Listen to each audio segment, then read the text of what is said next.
আপনি মারা যাবেন, আমি মারা যাব, আমার বাসায় যখন আমি গানের আসর রাইখে যাব, তা আমার সন্তানরা গান শিখবে, গান দেখবে, আমার স্ত্রী শিখবে, আর আমার কবরে সওয়াব যেতেই থাকবে।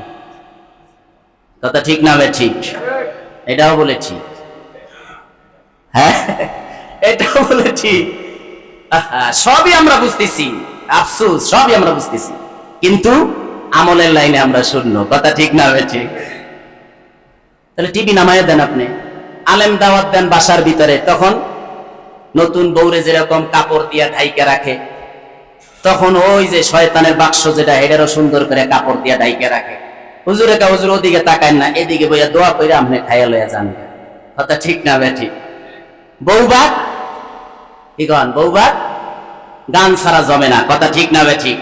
মুসলমান সন্তানরে মুসলমান করাইছে, মুসলমানিত্ব করাইছে, খতনা করাইছে, তো এখন অনুষ্ঠান গান ছাড়া জমে না।